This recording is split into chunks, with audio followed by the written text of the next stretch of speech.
Ulangan 12 ayat 15 berkata, "Tetapi engkau boleh menyembelih dan memakan daging sesuka hatimu sesuai dengan berkat Tuhan Allahmu yang diberikannya kepadamu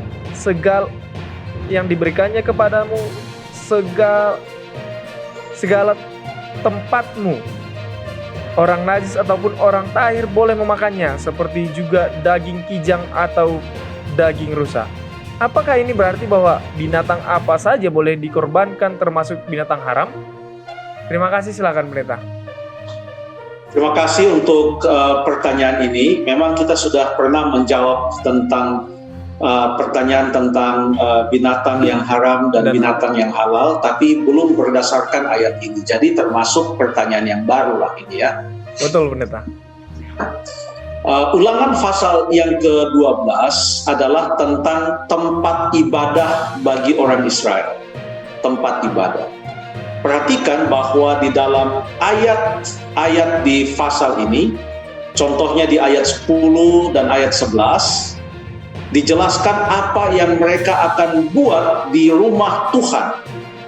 Jadi ayat 10 dan ayat yang ke-11 itu adalah keterangan tentang apa yang mereka buat di rumah Tuhan. Ya. Lalu kemudian kita akan bandingkan sekarang dengan ayat yang ke-13, 14, lalu kemudian kita akan bandingkan juga nanti dengan ayat yang ke-15. Coba kita bandingkan kita baca ayat yang ke-13. Boleh Astrid dulu yang baca ayat yang ke-13, Ulangan 12 ayat 13. Ulangan 12 ayat 13, "Hati-hatilah supaya jangan engkau mempersembahkan korban-korban bakaranmu di sembarang tempat yang kau lihat." Oke, terima kasih. Ayat yang ke-14. Baik, ya, ayat ke-14. "Tetapi di tempat yang akan dipilih Tuhan di daerah salah satu sukumu, di sanalah harus kau persembahkan korban bakaranmu, dan di sanalah harus kau lakukan segala yang kuperintahkan kepadamu." Baiklah, jadi korban bakaran itu dipersembahkan di tempat yang dipilih Tuhan, bukan di tempat yang dipilih oleh orang Israel. Itu sangat jelas. Tetapi, dimulai dengan kata tetapi, ayat yang ke-15, boleh tolong baca Jeffrey ayat 15. Ayat 15, "Tetapi engkau boleh menyembelih dan memakan daging sesuka hatimu, sesuai dengan berkat Tuhan Allahmu, yang diberikannya kepadamu di segala tempatmu. Orang najis ataupun orang tahir boleh memakannya, seperti juga daging kijang atau daging rusa." Ya, terima kasih. Yang disebutkan di sini kijang dan rusa adalah contoh-contoh dari daging yang halal, ya, daging yang halal. Kijang dan rusa adalah daging yang halal yang memenuhi syarat yang Tuhan sendiri katakan di dalam Imamat pasal yang ke-11 dan juga Ulangan pasal yang ke-14. Jadi ayat 15 kalau dibandingkan dengan ayat 13 dan 14, bukan membandingkan jenis binatang apa untuk dikorbankan, tetapi membandingkan di tempat mana korban itu dibuat. Ya. Coba kita baca dalam Imamat pasal yang ke-7 ayat yang ke-20. Imamat 7, saya akan baca ayat ini. Imamat pasal yang ke-7 ayat yang ke-20 berkata sebagai berikut.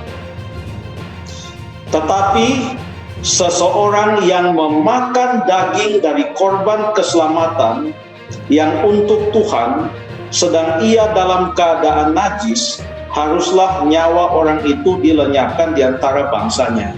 Jadi orang yang najis tidak bisa pergi ke rumah Tuhan untuk mempersembahkan korban.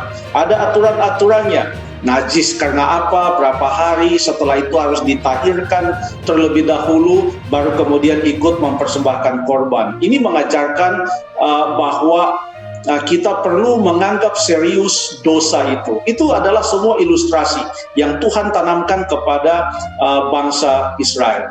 Sementara di dalam Ulangan 12 ayat yang ke-15 mengatakan yang boleh makan persembahan itu, atau di situ menyebutkan tentang memakan daging, ya, bukan memakan persembahan. Yang boleh memakan daging itu adalah orang tahir maupun orang najis. Ini ayat yang ke-15 ini berbicara tentang orang tahir dan orang najis yang boleh memakan daging itu. Kalau orang yang najis itu dilarang memakan daging persembahan korban bakaran, maka kalau di ayat ke-15 orang najis itu boleh makan, ini berarti berbicara bukan tentang persembahan korban di rumah Tuhan, tetapi apa yang mereka lakukan sehari-hari, tentang makanan mereka sehari-hari. Bagus disebutkan oleh Tuhan di sana contoh yang bisa mereka makan, yaitu kijang dan rusa, itu adalah yang halal. Jadi sekali lagi perbandingannya di sini bukan antara daging halal untuk korban dan daging haram boleh untuk makanan sehari-hari, melainkan antara mana daging yang boleh dimakan oleh orang najis dan mana yang tidak boleh. Orang najis, misalnya kalau untuk 2 minggu dia najis, tentu kalau dia najis 2 minggu, kalau dia tidak boleh makan, mau makan apa dia? Jadi walaupun dia najis, yang tidak boleh adalah dia tidak boleh pergi ke rumah Tuhan. Nanti setelah dia selesai, dia sudah tahir, baru dia pergi ke rumah Tuhan. Namun walaupun dia najis, dia harus tetap makan. Nah, ini ayat yang ke-15 ini adalah tentang makanan sehari-hari. Tentu kita harus baca dalam konteks kitab Ulangan, di mana ini hanya 2 pasal setelah pasal 12, bahwa Ulangan 14 berbicara tentang daging yang boleh dimakan dan daging yang tidak boleh dimakan. Atas dasar itulah kita berpatokan, karena tidak mungkin pasal 12 bertentangan dengan pasal yang ke-14. Semuanya harus sejalan. Saya pikir demikian. Terima kasih